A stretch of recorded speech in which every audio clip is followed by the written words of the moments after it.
the level of objectivity I want is for people to take it serious. Like, know that I'm not hiding anything from you. Right. There's not something.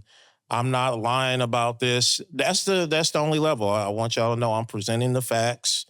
Now, in between there, I'm gonna talk about it from the perspective that I see it.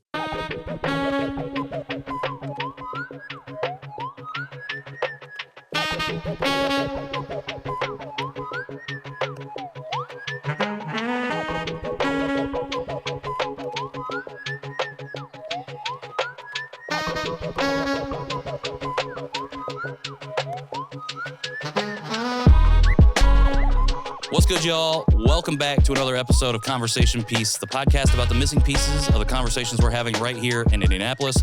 I am Patrick Armstrong, your host, and I'm super excited to be here with you again in 2025, the year of community. Don't forget to go to the link in bio to check out the open door sessions. Our submission form is currently open. We had a great session in January. Looking forward to February as well, and March. So stay tuned for that. Big focus on community this year. Obviously the year of community, and that's why I'm really excited about my guest today.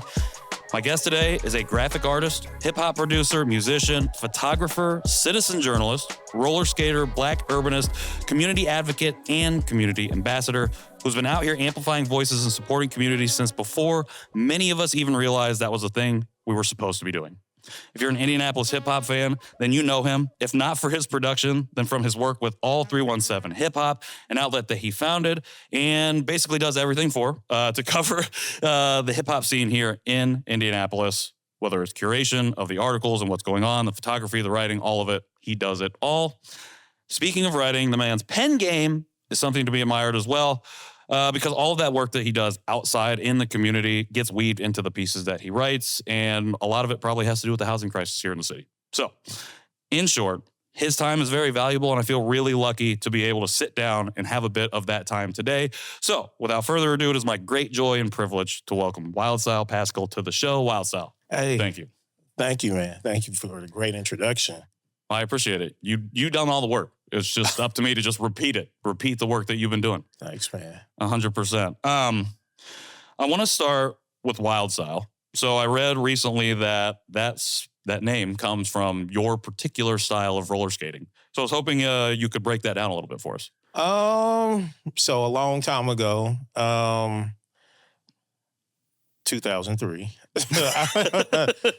I joined a roller skating club called the Naptown Rollers, and they still exist to this day.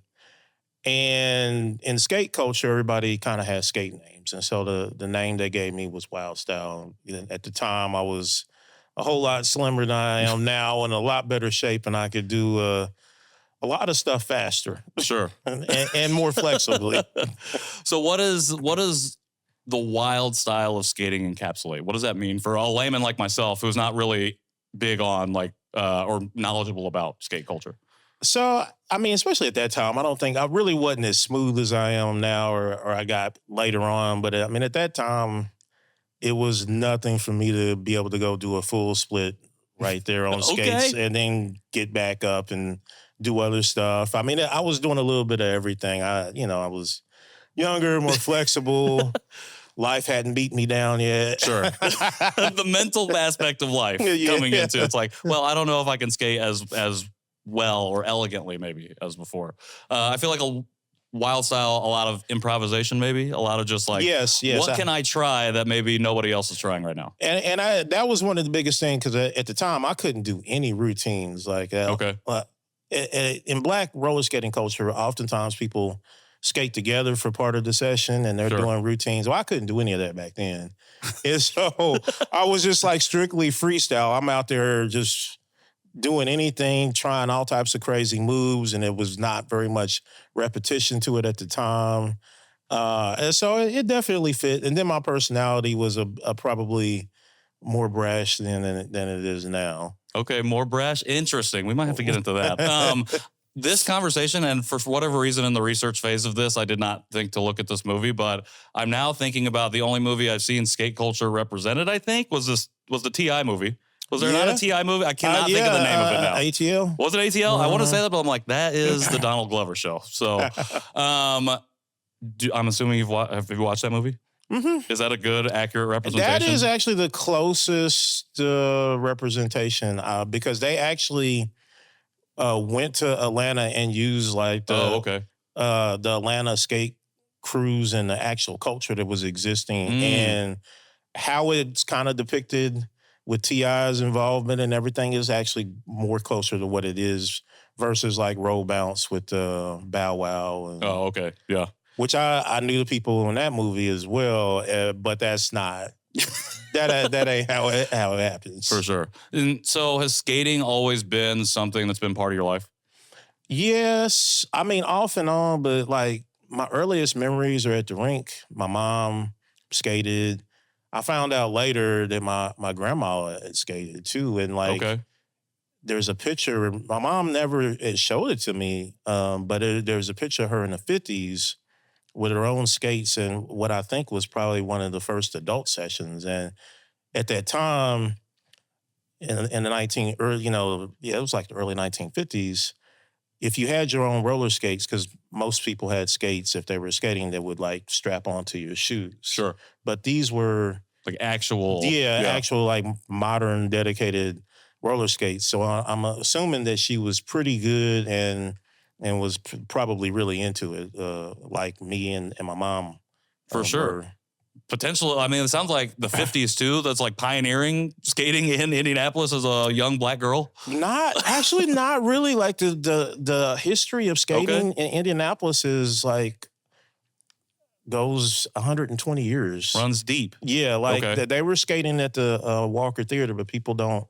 They only really talk about like the jazz and the other stuff. But the upstairs ballroom, they were skating there. Okay. Well, and you said, like, I was reading one of your articles, and you said the Walker Theater, like, a lot of people only know it for the one thing, but it did, like, housed, like, 7 industries or something. Did a lot of stuff. Yes, like, I mean, it had entrepreneurship. It had the Walker manufacturing. The shows weren't just jazz shows. There was a lot of controversial stuff. Sometimes people got shot outside. They had the jazz, blues shows, ragtime, whatever. They also had...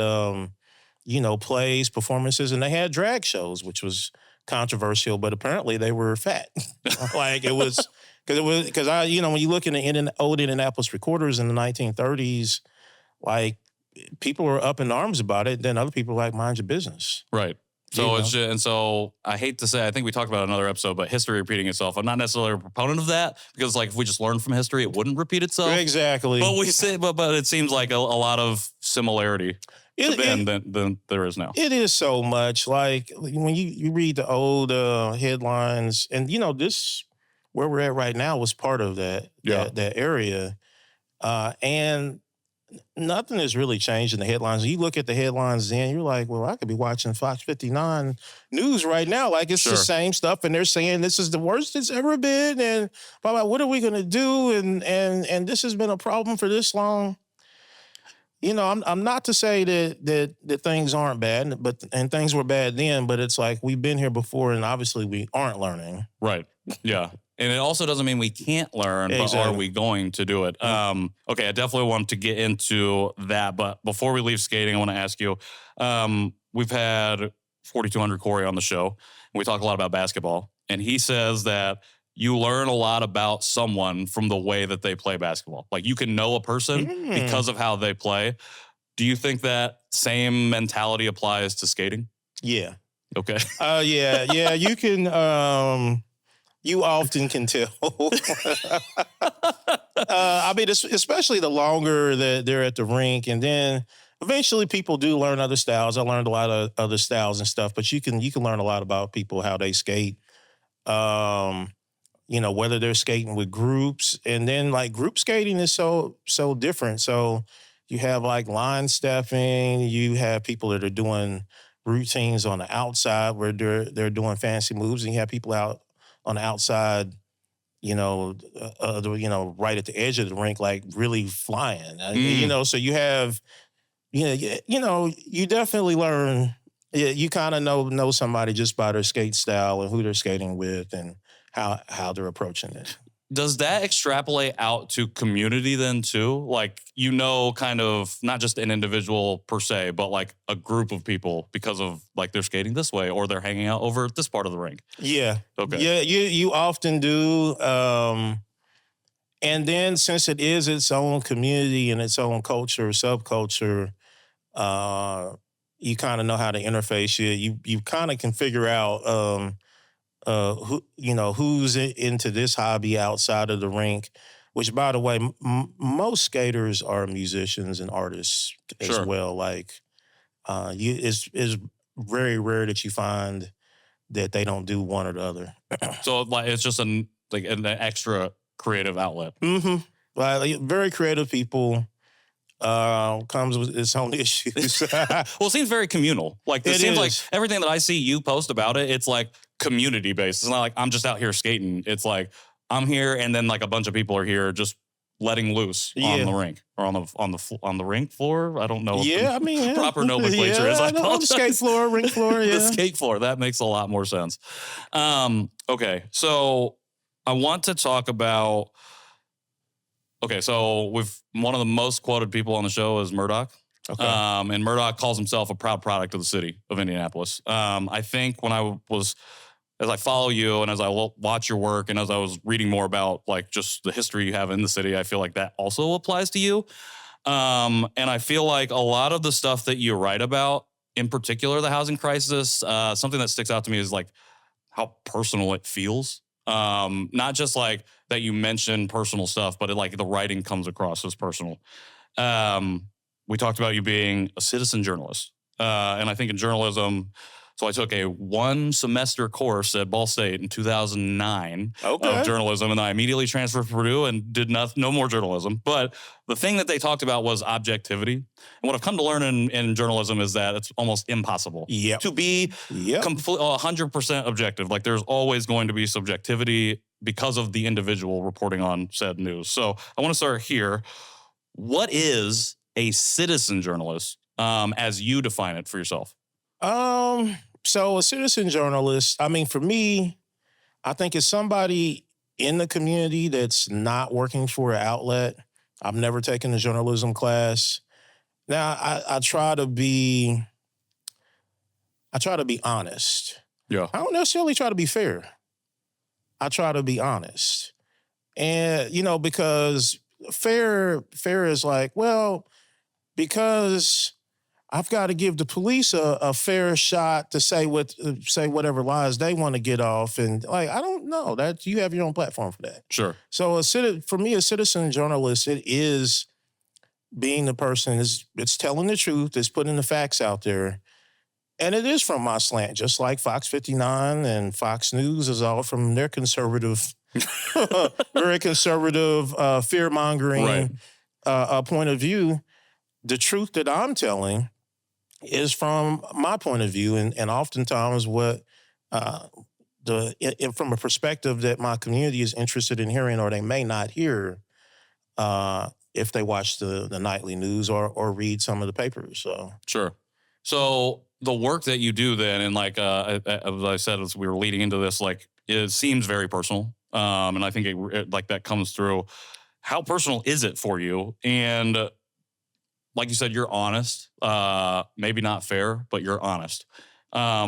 Is there a level of objectivity that you think that you want to strive for when you are reporting or covering something as a journalist? Like the level of objectivity I want is for people to take it serious. Like, know that I'm not hiding anything from you. Right. There's not something. I'm not lying about this. That's the only level. I want y'all to know I'm presenting the facts. Now, in between there, I'm gonna talk about it from the perspective that I see it. Right. Because that's what the news does. As much as they say that no news is actually objective. Like when I look at I look at some of the stupid stuff that's going on where they try to be objective. Like, well, we talked about critical race theory being taught in elementary schools in Indianapolis, which is a college level course, an elective. Nobody's forced to do it. And the local news and the national news was like, well, some say, no, there's nothing to say. That's not going on. That's not happening in Indianapolis public schools or Warren Township or any school system with kids in the United States of America or Indiana or Indianapolis. And so I felt like being objective has lended people that just say outrageous lies. Right. Credibility. It's like, well, some say that the sky is actually red. Well, is it? Did you go out there and look? Like, right. Why didn't you just say some people lied and said the sky is red? But that's not what happened. Like some say, or some were concerned about this. Well, if you're concerned about the sky being red and we all can see that it's not red, it's blue, then where's the story here? Like, what are we really talking about? Are we talking about your mental illness or your lie or your deception? Or are we talking about, well, many think this? Like, I don't care what they think. Yeah. I feel like I post a lot on LinkedIn, and I feel like I've been kind of talking a little bit around that conversation of like, we are in the era of opinion where opinion is fact. It is taken as fact. Mm-hmm. And so I've been feeling like that for a little while now. But as I was just listening to you talk, I was thinking like, and then we talked about, history repeating itself because we don't learn.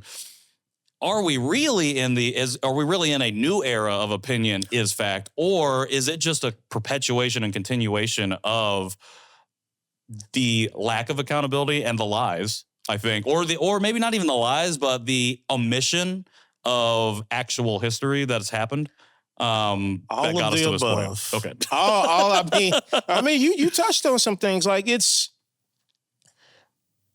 when I look at what's going on today, it is like the superstition preceding the Salem witch trials.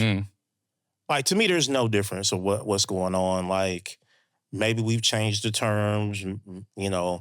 Maybe we've got a 24-hour news cycle to peddle this smut that they're calling news and objective fact gathering, I guess. Right. But it's no different than the Salem witch trials. Half the stuff, you got some people making claims that obviously aren't true, can never be proven in any type of time or dimension or anything. And then you have people like, but we have to go consider this. Why do we have to consider this? Sure. Because for objectivity. Exactly. Objectivity. Because they're witches. There are witches among us. Like, there has to be, right? Yeah. Okay, so I feel like one of the reasons I love the work that you do is because you very plainly state the fact. And then and again, you're linking to first sources, and we can get into a whole thing about first sources, but you're at least linking back to here's where I'm getting this information, not just saying it. Yeah. And then, cause I love the way your articles and the things that you've written are structured, because I feel like you're here's the stuff, and now here's where I'm coming in with, again, this personal accounting of why it matters to me and why I think it matters to the communities that I inhabit. I have one quick thing that I pulled that I really, really loved from, I think it's the second article that you did for New America. Yeah. So you wrote, many one-time Indiana Avenue area Black homeowners and business owners couldn't relocate for the price of their original investments.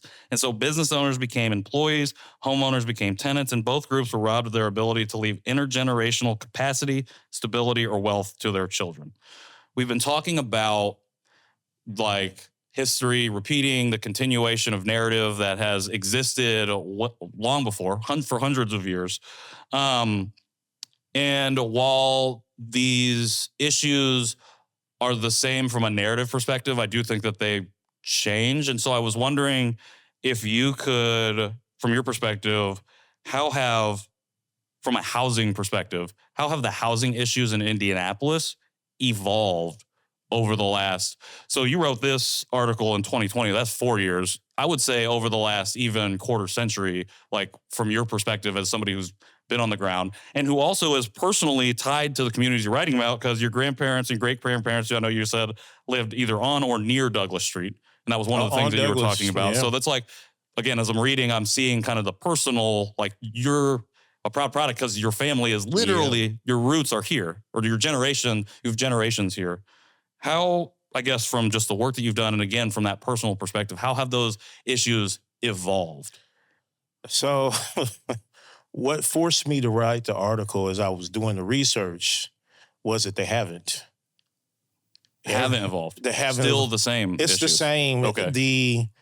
The same strategies, the same conversations, the same, well, we had no choice but to do this.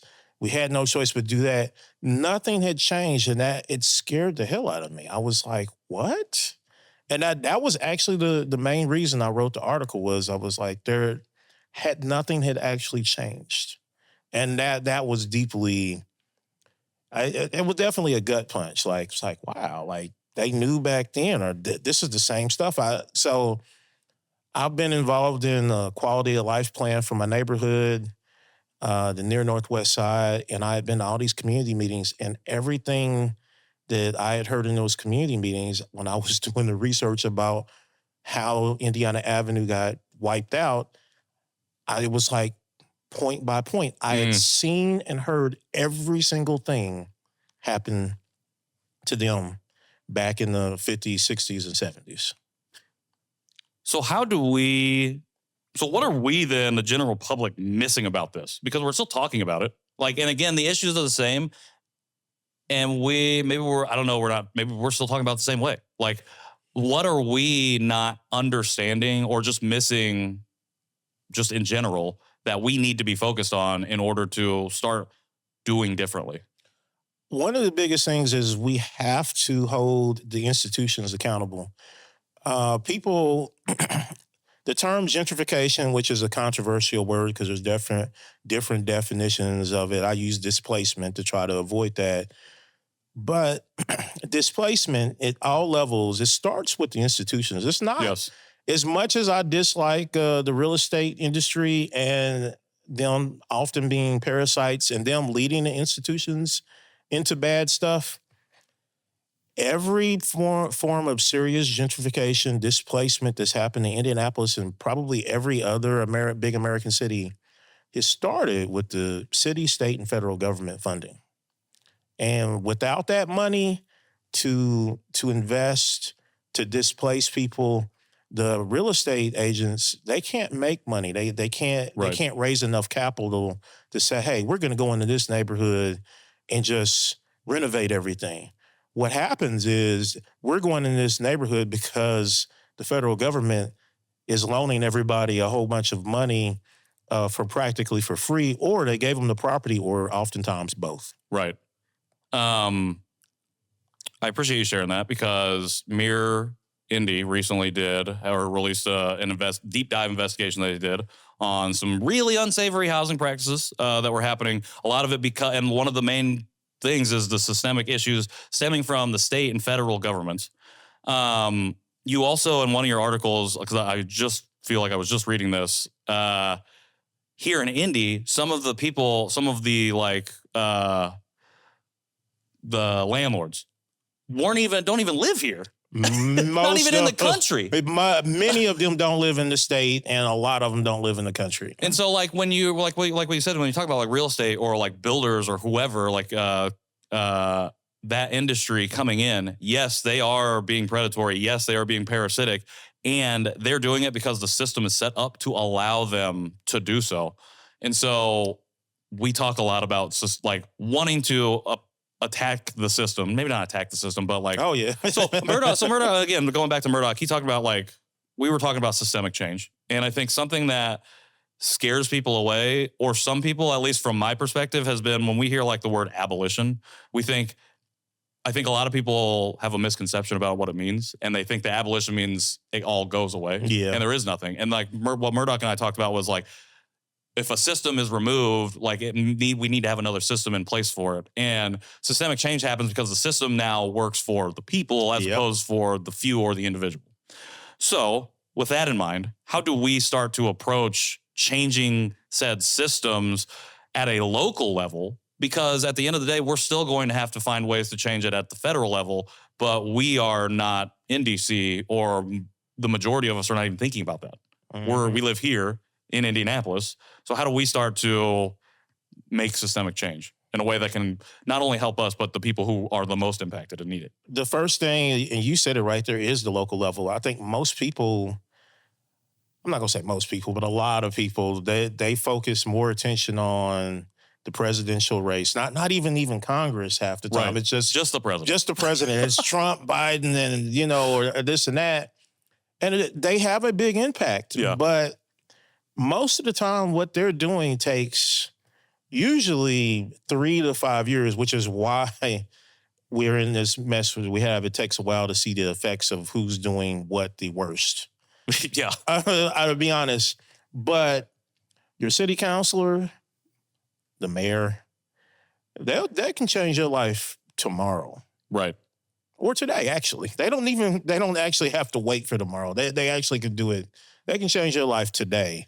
And as much as people, I remember when Biden was running, and the opposition focused on his support of, what was it, the 1992 or 94 crime bill? Oh, yeah. That locked up, all these folks, black men across America. The reality is, it did lock up black men across America. But when you look at the numbers, most of the people that were locked up, and black men across America, were locked up by their local prosecutors. Not federal prosecutors, because this crime bill was only federal. It was the local prosecutors that by far, probably 10 to 1, were locking up these people. And so the effect of I'm not going to say the federal government doesn't have effects. They do set a tone, but right. But these were local problems. And somebody who lived here, I can tell you, our local prosecutors loved locking up black men for anything. Well, it's all tied to funding, and that's part of the system. Mm-hmm. Because so I'm going through the new Jim Crow right now, and like that's something that she's talking about is how like municipalities and localities are encouraged to arrest people for any reason, mm-hmm. Because the federal dollars are tied to quotas.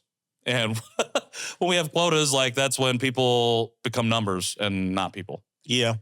I mean, incarceration is a huge industry. Like, yeah.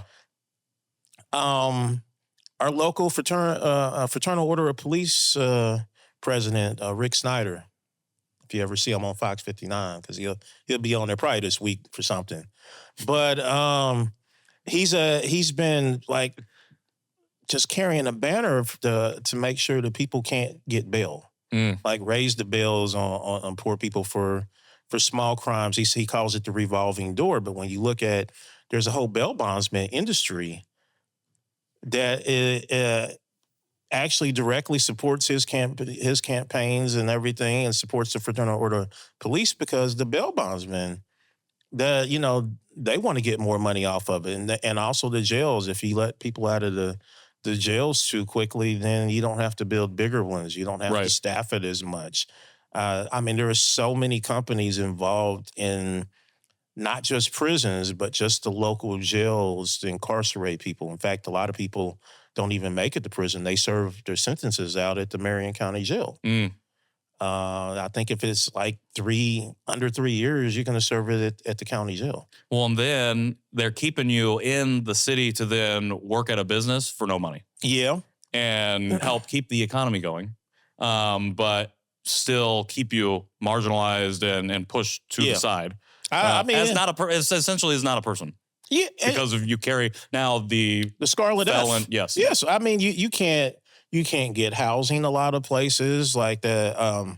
There's a lawsuit that the Fair Housing of Central Indiana is filing against. I can't remember the property owners, but they have basically used like felonies, and even if they're expunged, the people can't rent with them, and they own a lot of properties, and so there is and it's not just about, we're not going to rent to you, but also they get stuck in jobs like labor-intensive jobs where it's like, well, you're a felon. This is right. Well, you ought to be thankful that we're hiring you. Yeah, that you can even have a job in the first place.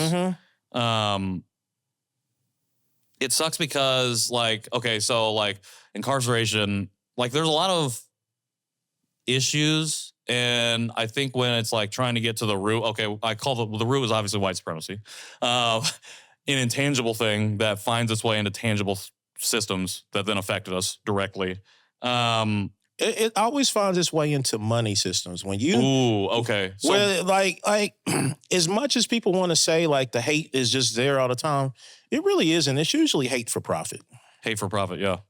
Well, and it's, so like this is something I was talking about with Senator Hundley and also Congressman Carson. We talked about fear, and I've been trying to understand the idea that fear is the root and hate is the byproduct. But I like what you're saying about hate for profit, because the profit's also a byproduct of the fear. Mm-hmm. And I feel like the only reason that you enslave a bunch of people is because you're afraid of those people and afraid of what it means to not be the dominant. I don't know. I can get into world history about it. I mean, but I mean, like when you talk about like critical race theory and like who created, because before 1619, the concept of race was not very right. It was culture. Like you're a Roman. Yeah. You're this. You're whatever that regional, and you might look like anything. Here, they created race to justify chattel slavery, but they were making a lot of money. You had you had all these tobacco plantations, and then later cotton, and all this, and you have all these God-fearing Christian people, and they had to find a way to justify evil behavior and say, well, no, this is the order of society. It's scientific. This is why this has to happen, and why it's set up like this, so that I can make my money and feel good about it and not go to hell. Right. Which is why the 13th Amendment was set up the way that it was, to make incarceration make you essentially a slave or enslaved again. Mm-hmm. And why it was aimed at not white people doing whatever they want to do, but at the black people who are trying to just to exist, to live their lives. Okay. 3 most common misconceptions about the housing crisis here in Indianapolis. That if we just build any housing at all, luxury housing is gonna help everybody, because it's gonna eventually drop the prices down. No, we need to build affordable housing. Right. You drive down East Street right now. My wife and I talk about all the time. You drive down East Street, see all the vacant signs for these apartments, and then you see a bunch of unhoused folks literally in the same corner. Yeah, like it's not. No, you're not just gonna be able to build more luxury housing, more luxury condos and bigger mansions, and think that, oh, that's going to bring everybody's housing. No, it's not. Right. It's also that the housing crisis, that people think that this is all because people can't manage their money. And there is always an element of that, but there's poverty, but there's also these landlords are often doing things. They don't give people a chance. Oftentimes, many of them are slumlords. They can actually, in the state of Indiana, you can't legally stop paying your rent until they fix something. So literally, people are living in where their roofs, their ceilings are caved in for water damage like that, and they legally have to get to keep paying. And if they stop paying, they will legally be evicted. Legally, every time. And so people, they misunderstand that, there are poverty issues, but also you have an algorithm that all of the landlords are now using to collude, which is illegal. That's collusion. But they are all colluding to keep the prices at a certain, that's price fixing. So to keep things at a certain level, so that affects people's ability to pay. So, I mean, there's all these elements, and it's a lot more complicated than what people think. But it's not, people they just don't want to pay the rent, really, Right. Well, yeah, exactly. It's just like, well, yeah. I want to say a lot of things, but yeah, it's as easy as that. It's like, it's not just that people don't want to pay. Like, what do you mean they don't want to pay? People want to pay their rent? Yeah. Well, I don't want to pay any rent, to be honest, but people want to own. So here's the thing, we can move beyond the rent. People want to own their own homes, and that has become now inaccessible to 80%, I think, of people that live in this country. But and it's been inaccessible for a long time. Sure. But when it became inaccessible to people that were firmly in the middle class. The mayor of Fishers declared it an emergency. Declared it an emergency that the corporations had bought out like all the single family housing that the middle class would have been able to afford, and he declared it an emergency. But it wasn't an emergency before, when the lower middle class people that previously could afford, and they actually could afford to buy a house if things were fair, when they couldn't find anything, it was when the middle class and upper middle class started having trouble. Oh, so much fun. So much fun. Okay, I want to ask you this question, then we're going to pivot to a little bit of the music stuff. But as a community advocate and as somebody who's just like, not only there's like, and work-wise deeply involved in what's going on in the city, but personally tied to the city, what's your deepest fear right now? I am afraid that we're going to get further in the abyss. I mean, the housing situation is almost as bleak as it was in the 1950s when my family got burned out of their home on Douglas Street. It is about that bleak. I'm looking at what's going on with the Indianapolis Housing Authority, and then I'm looking at the homelessness numbers, and I am, really afraid that there's not enough people that have sounded the alarm about what's going on. And I feel like a lot of our institutions and city government are just like, yeah, we're working to fix it. Can y'all calm down? Like, no, it's bad. Like, people are dying. Yeah. Well, so one of the things, and again, I've respected you since I started following you a few years ago, but like this past winter, when the mirror investigation, I think, just had dropped, the temperature had just dropped, and you were out on the street documenting how the public or the housing authority was blocking like vents, or the city was like blocking heating vents for people to be able to use. IPS was blocking. IPS, okay. They were blocking it on their property, and it's not IPS's responsibility. Sure, but they're a fair target. And the thing is, those folks were not actually disrupting. This was the administration building. In fact, well, I'm not going to say the person's name, but I know somebody that worked there that talked about they had ran an extension cord out to the folks. So people there actually knew about it, and they weren't uncomfortable. This was a woman that talked about this, and I just thought it was really heartless. But it also drew attention to the fact that our housing authority is literally making people homeless. Like when you see homeless people out on the streets, understand like, oh, this may not be from, they made some bad choices or they're addicted or whatever. It very well could be that our housing authority ghosted their landlords and didn't pay their rent. Okay, before we get to the other thing, I asked you, like, what can we do right now to attack systemic change? Right now, we talked about not enough people have sounded the alarm bell. We hopefully will continue to do that here on the show, talking about this. What other tangible things can people do? Can you tell people right now to do to get involved and to help, like, bring awareness or whatever to this particular thing? I hate to be that person. No, I'm not going to tell people to vote harder. I'm sorry. Vote harder.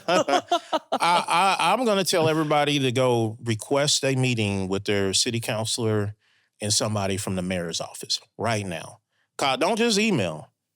Demand to go speak to them. You're paying their salary. Sure. They represent you. Demand a meeting. Ask them, what are they doing about this situation? Go read educate yourself about the article and start asking pointed questions. If more people that they're like really getting their behind about this stuff, have face-to-face meetings, have confrontations with them. That's going to be the only thing, because they're the ones. Yeah. They actually are the only ones that can say, hey, we're going to fire somebody. We're going to hire somebody. Right. We're going to put more money to the budget.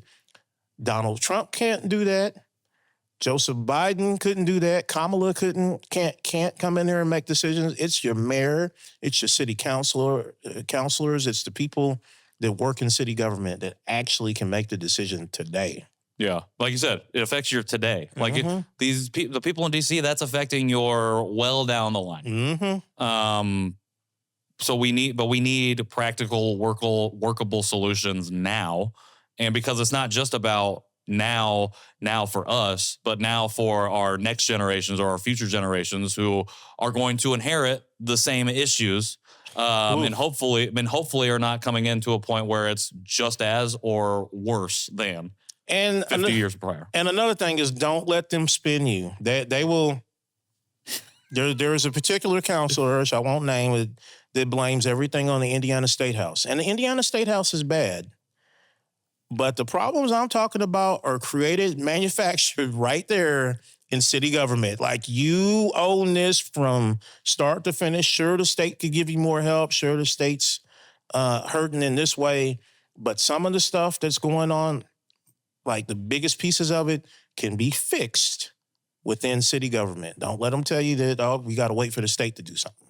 So much passing of the buck. Yes. Why do you think that is? Like, why do you think they're like, somebody's just like, okay, why we can just do this? Like, why can't we just do this now and then move on to the next problem? Well, part of it is, I mean, to be honest, a lot of our elected politicians are doing it for clout.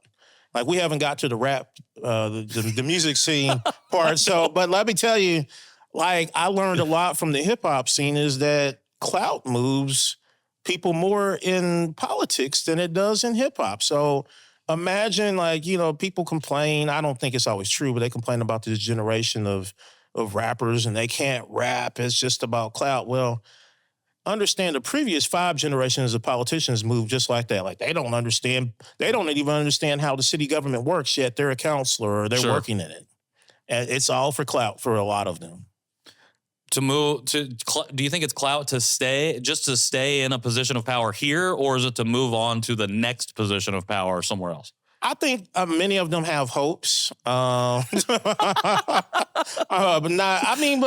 just like the music scene, you have a greater chance of getting struck by lightning than you do of making it big. And that's the way it is with politicians, but it's not going to keep them from clout chasing. Well, and then, a little bit of the clout can go a long way, but I still think that's illusory to them because it feels like, I have power. And to a certain extent, you do. Like, to a certain extent. To a certain extent. Like, you're probably just finding yourself another cog. Like, you're not really doing anything for yourself. You just have maybe a bump in your pay, and maybe you're not going to get arrested for something. Often that, but I mean, also they get invited. You gotta think about like how much the ego. Somebody's ego being stroked, so they get invited to dinners and fundraisers and just hobnobbing with people. Sometimes that's just enough. That's a good point. It is. I mean, I will be completely honest and say, like, when I first started doing all this stuff, that was something that blinded me a little bit because I wasn't doing anything in Indianapolis. I was doing stuff in other places like LA and New York. And this is all Asian American focused. And I was going to like these big organization events and stuff. And I was like, this is cool. This is what life is like. Yeah. And then I would come to realize like, oh, this is not what life is like. This is not even what life is like for the people that are at these events right now. Like, but the problem that I was having, and one of the reasons, again, I wanted to do Indianapolis or at least get to my local area was the like organizations will show up in a place and say they do something for community, but then you go to their galas or their events or whatever, and there is not a single community member to be found in the event. And so I'm like, what are we doing? And I get that you got to raise funds. I get that money, unfortunately, plays a huge role in how you want to do stuff. But why does it cost $6,000 to get to sit and seat at the table? Yeah. Like when we start asking ourselves that question, I think maybe we can move in a direction that actually looks like it's progress forward. Not to mention about like the board of directors for most nonprofits, like the big nonprofits, like you have to make a donation. Yes. A suggested donation, and then you can become a board member. Like it's insidious. Yeah. Great segue into the hip hop community. You're bringing it up. But again, this is something that you've been involved in for a long time in a number of capacities.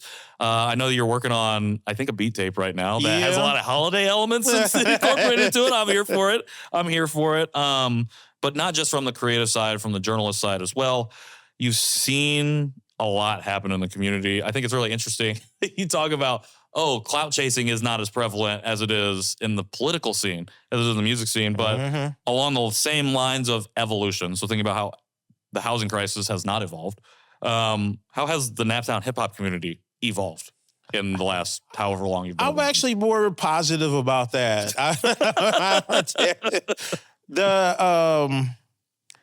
I would say like people are more connected now than they have been in the past. Not as connected as things were, I think, when my grandfather, he was a nightclub owner, and he was actually, he would book Manchild. That's Babyface's group. Yeah. And we had this incredible ecosystem of bands at that time that really went on to do stuff. One of the people in one of the bands, he became a big time producer and produced records for Shaka Khan and Sugar Hill Gang and all of that stuff. So we haven't quite had that success in the modern day hip hop, but people are talking to each other. I think people are getting better. They're becoming better engineers. They're putting out a better the skill level, which iron sharpens iron. And I think when you have more musicians, you have more rappers that know about each other, because before social media, it was a lot easier for people not to know who else was doing the same thing and never listen to them and not know, well, here's the bar. And then you see somebody else, well, damn, here's the bar. Like, well, damn, they sound better than the industry. And so, I remember back I didn't get super involved. Like I was kind of on the fringes until around 2011. But I mean, I remember back around 03 and 04, I was already making beats then, and I had a producer friend, and he was like top notch, but most people, they weren't. And a lot of people didn't know each other. And unless you made it to radio or something like that, a lot of people didn't know who was a rapper and who was doing this and doing that. And that's all different. The joke is we have way too many, which we do, but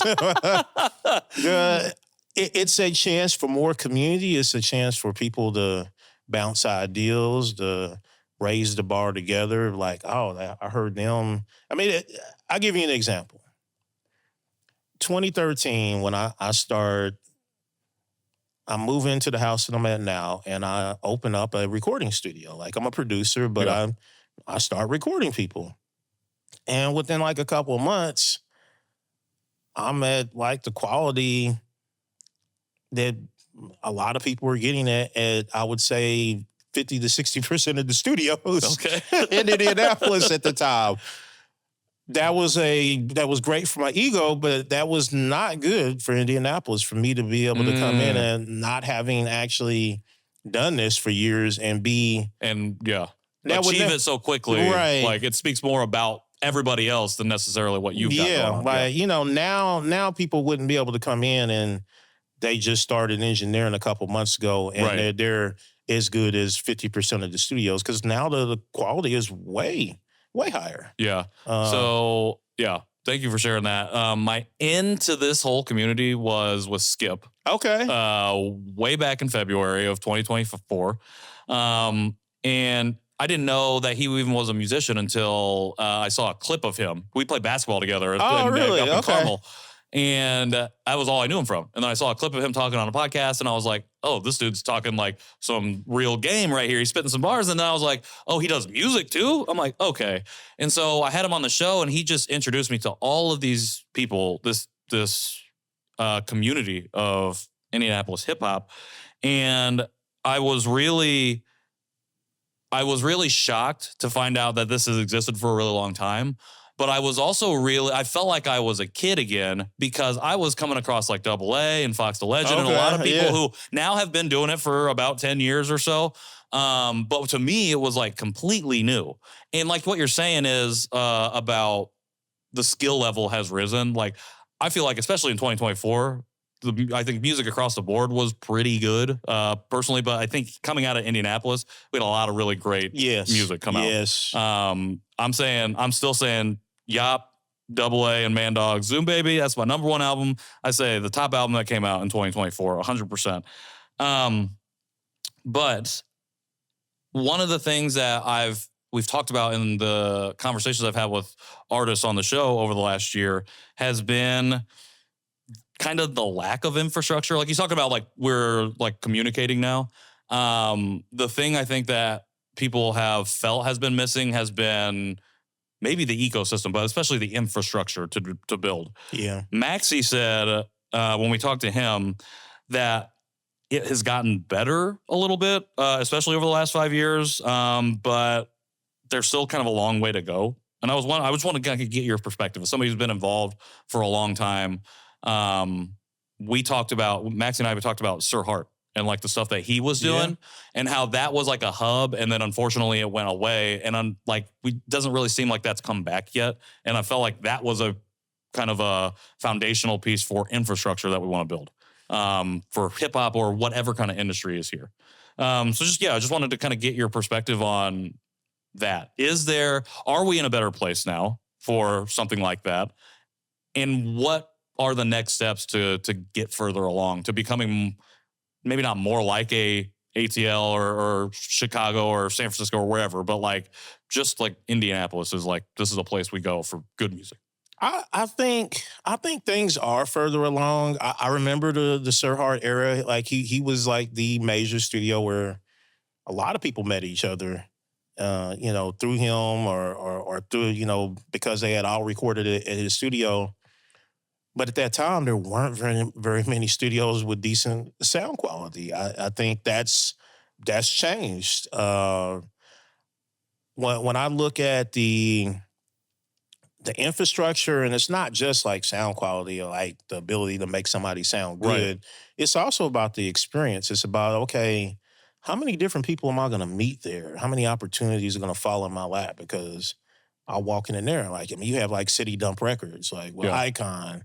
Maxie has quietly created a lot of infrastructure. A lot of people meet through him, his store, the projects he's got going on, Midwest Leak. Yep. There's so many more. Treese, which is in kind of its own side of hip hop, but it's not just the one day festival, but it's that whole ecosystem existed before Treese, but they bring a lot to it, and they also add other stuff beyond just the Treese festival to it that brings people together. People get gel, they start working together, collaborating and stuff like that. So I think things are way better now because there are so many more centers. There's not one place where it's like, well, this is pretty much the only place that you're going to get this experience and you're going to meet people. And then, no, there's a whole bunch of different places now. Yeah, for sure. So you mentioned there's probably too many rappers right now. There are. There are. Something that we talked with Kendall about was the fact that a lot of people feel, and I think I've heard you talk about this before, so this is why I want to bring this up.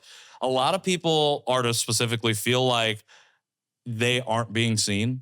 Yeah. But the issue isn't that they aren't being seen, it's that they're not putting themselves out in positions to be seen in the first place. Yes. What is your, as somebody, I feel like you have a perspective on this because I feel like I've heard you talk about it, but as somebody who not only helps to put artists on, make them sound good, but then covers the stuff that happens in the city. It's not just the music, it's the performances, it's how community comes together. What do you think, how much of an artist succeeding comes down to, one, putting yourself out there, investing your time, energy, and effort, versus something that we've been talking about in terms of housing, systemic barrier that might exist because of a lack of infrastructure? Mm-hmm. What, from your perspective, how much of it comes down to each of those things? And would you encourage artists to pursue, because we may have a over plethora of folks right now? Well, what I'm going to say about that is if you're passionate about it and you're doing it because you're unhappy when you're not doing music, or you feel like you're gonna explode if you don't get some, record, you're not in the studio, you're not creating, you should be doing it. But there are people that are in the studio because it's like, well, I don't want, people gonna forget about me if I don't put out a song. And then Clout.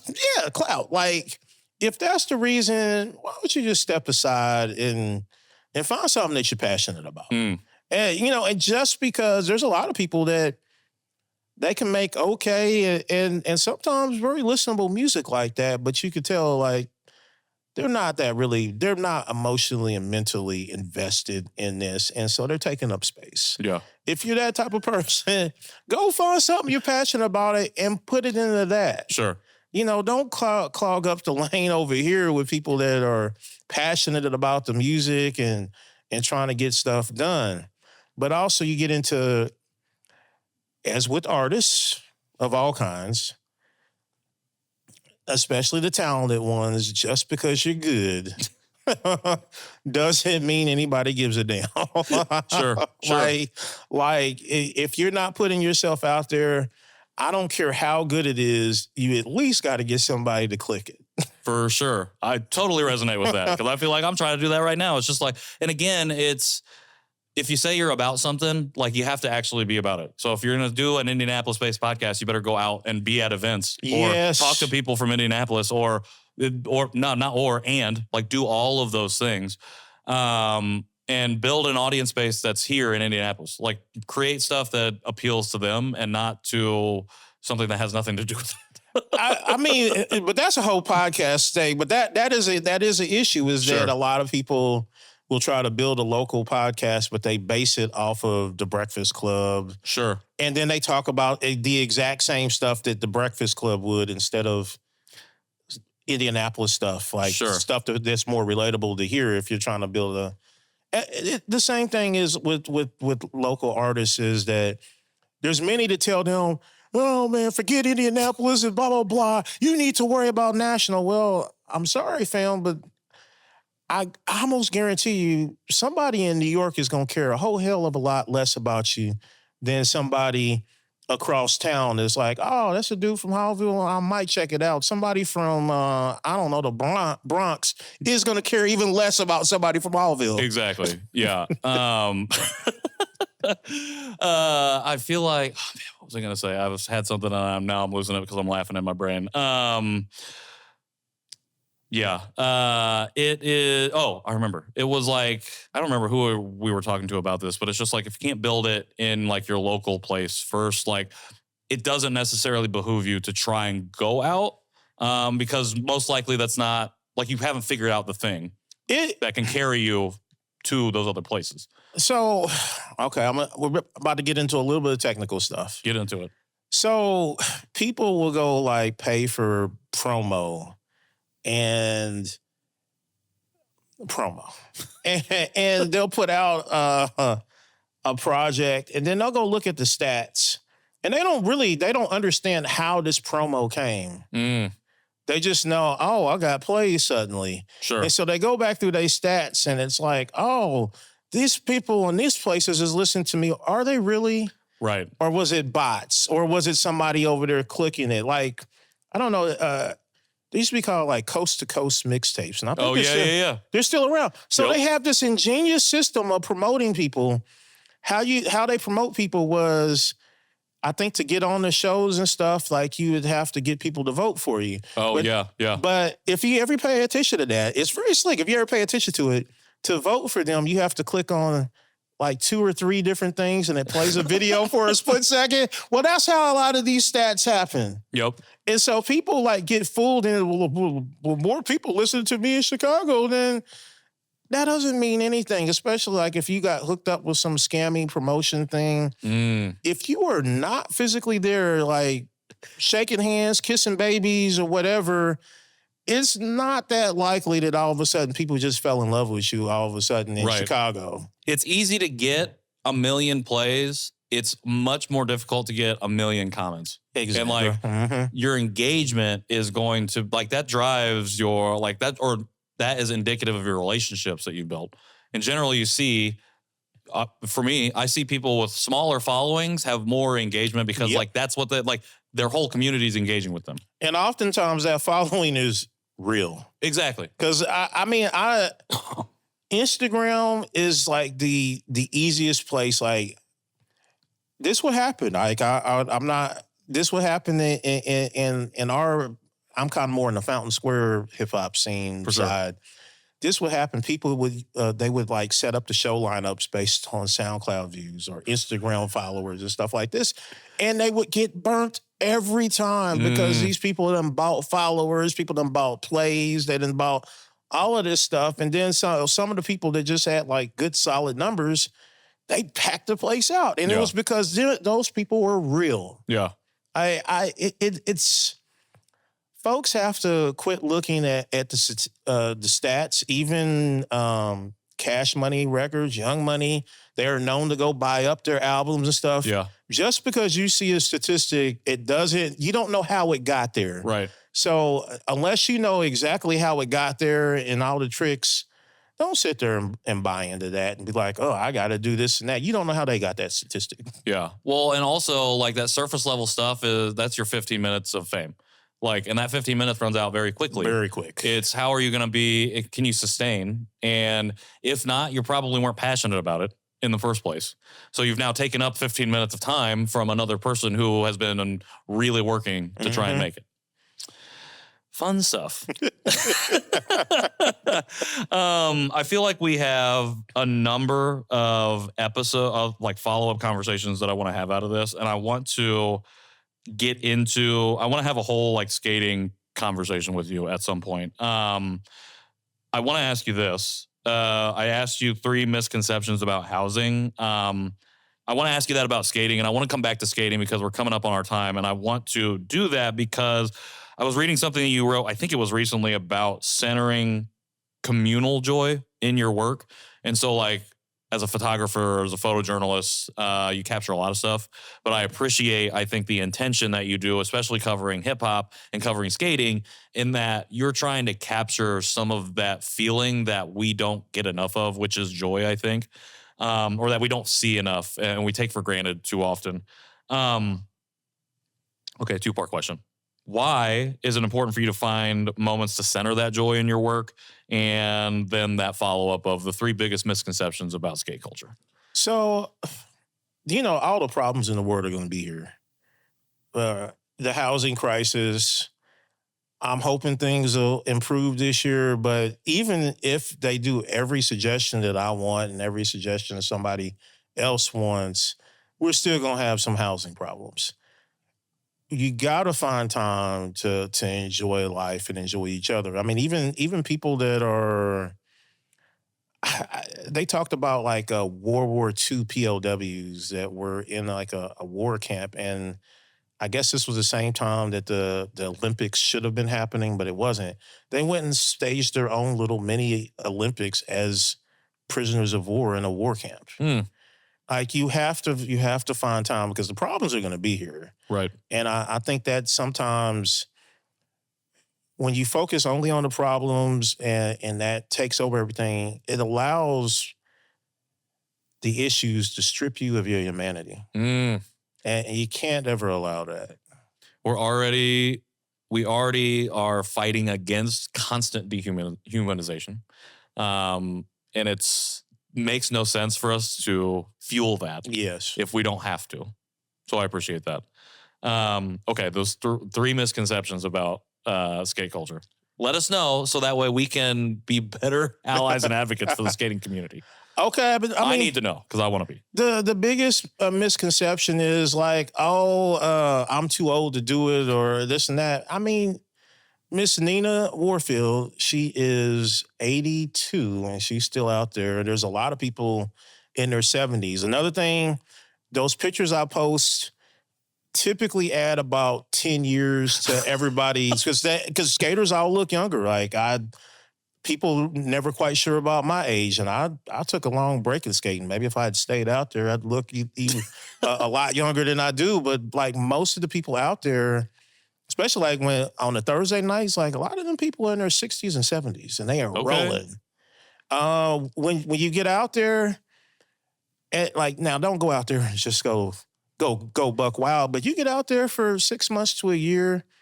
It's science. Like your weight training improves your muscle density. Well, it's actually any type of activity that's going to put pressure and tension and compression against your bones is going to do that. So and they do fall occasionally, those 60, 70, and 80-year-olds out there, when they fall, they get right back up. They don't break bones. They're not out for a week or this and that. Now, somebody that's not in any, not used to skating, you probably will hurt after that. But if you get out there, you pace yourself and keep doing it, you become part of the culture. You almost never see a regular skater break anything. In fact, in all my years, I don't think I've ever seen it. Okay. I'm not going to lie, when you said they don't, or when they do fall, but they get right back up. When you said they fall, in my mind, I pictured like an ambulance on skates. Like skaters come out with the stretcher and just get them and then skate back off. Oh man, that's funny. Okay, I would have called myself, even at 34, too old because of my joints. But I play basketball like 3 times a week. So clearly I'm not too old to do that. If you can play basketball anytime, you can get out there and skate. Okay, that makes sense. But no, I appreciate that aspect of the work that you do, because I feel like for the uninitiated, that could feel like very left field. It's like, oh, roller skating, like what's happening here? Based on everything else that you do, but I feel like it's also a very integral part of who you are. Yes. And again, like if you're learning how to skate, take the 6 to 12 months and we'll figure out who you are. So we'll know you as a person exactly when you're done. Okay. I appreciate your time. This has been a fantastic conversation from my end. I have so many things that I would love to talk to you about further. But out of respect for your time, I've got 2 more questions for you. The first one being, what do you want to see from Indianapolis as a community in 2025? As a community, I want us to be demanding. Hit up the mayor. Hit up the mayor. Hit up everybody. Expect more out of our leadership. And that's at all levels. Like, give your pastor hell if it's necessary. We deserve a lot better than what we're getting as a community. I mean, we're a strong community, but I think that Hoosier niceness has sometimes gotten in the way of us making demands that our institutions can do better for us. Be demanding. I love that. That's going on a shirt. Be demanding. All right. Last question. How do we find you? How do we follow you? How do we best support you after this going forward?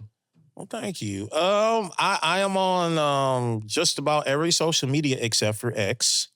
As Elon banned me. You got banned? Oh yeah, I got banned back. You been banned? Yeah, for 2023. Okay. Yeah, that was. I think it was the fall. I got banned then. So I'm on Facebook, Wildstyle Paschall. I'm on Threads as Wildstyle, the producer.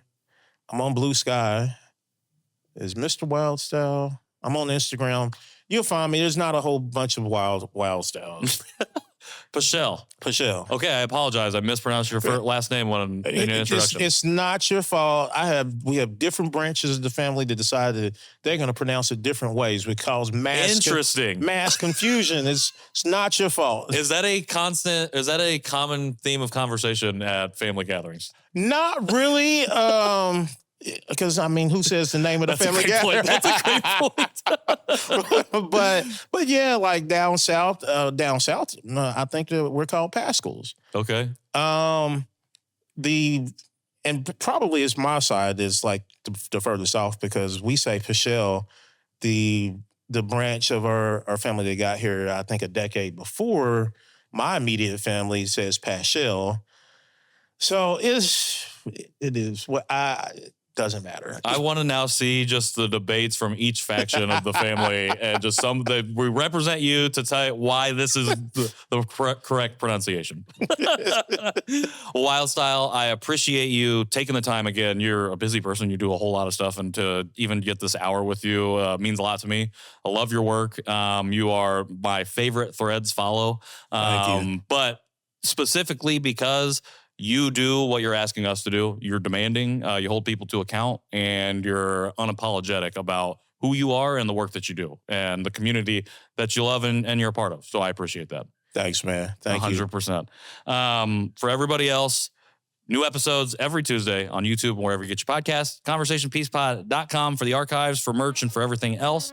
At Conversation Peace Pod on Instagram and on TikTok.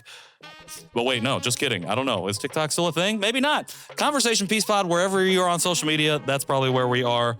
And the open door sessions, link in bio, check that out.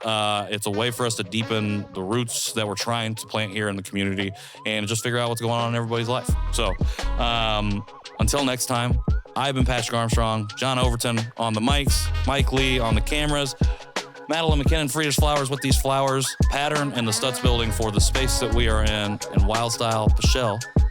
Wait, Paschall? That's it. Paschall, the guest. This has been Conversation Piece. We'll see y'all soon.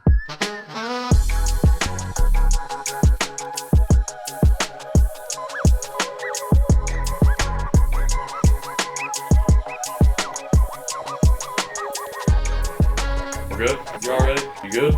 Ready? Good. All right, ready?